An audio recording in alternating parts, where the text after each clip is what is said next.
Do you know that some Igbo family still forbid their sons from marrying Yoruba girls?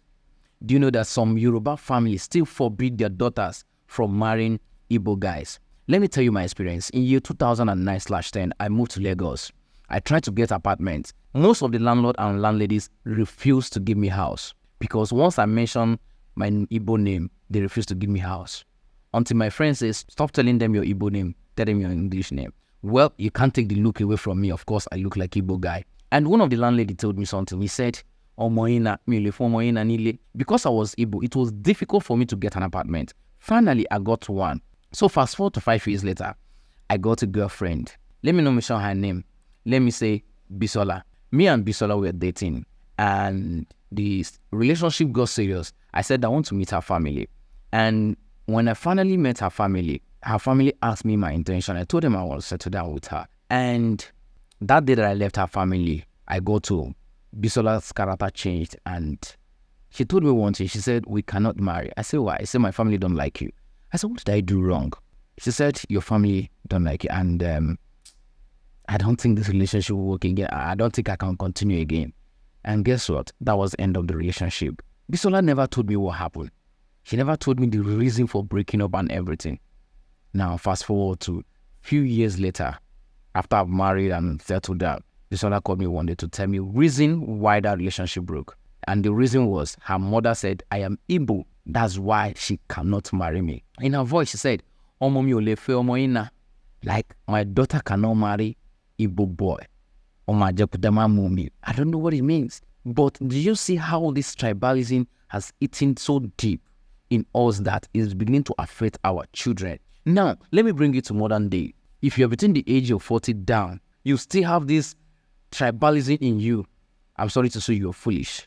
Let me tell you, average young guy today, average young person today, have friends in almost every region in Nigeria. I'm an Igbo guy. I have more Yoruba friends than Igbo friends. I have more Northern friends than Igbo friends.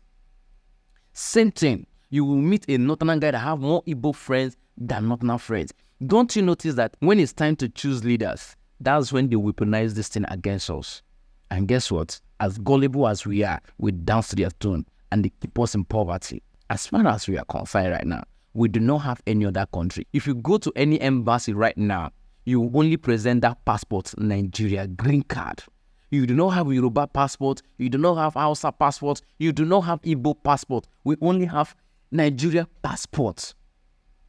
Guess what? When you leave the space of Nigeria and go to any other country or any other continent, when they ask you where are you from, you are not going to say I am from Hausa or I'm from Igbo or I'm from Yoruba. You only say I'm from Nigeria, Africa. Why is it that when we are home, that's when we know that we are different? When we are home, that's when we know that I'm Yoruba, I'm Hausa, I am Igbo. We keep dividing ourselves, keeping ourselves poor. And that's why we can never come together to fight this common enemy who are the politicians. They know what they are doing. They know they have weaponized the thing. The earlier we wake up as Nigerians, the better for us. They have weaponized this thing to keep. See, let me tell you the two things Nigerian politicians are using. Religious and tribalism. If we can conquer this thing, these people will be removed. We can mash them out. Nigerians need to wake up. Tribalism can never, ever, ever take us anywhere. It can never. It will only keep us poor. It will only keep us undeveloped. It will only keep us divided. And let me tell you, when you are divided, you can never come together to conquer. I'll keep saying this. Most of you will come to my DM and insult me and say whatever you want to say. I will block you. If it's shuffle.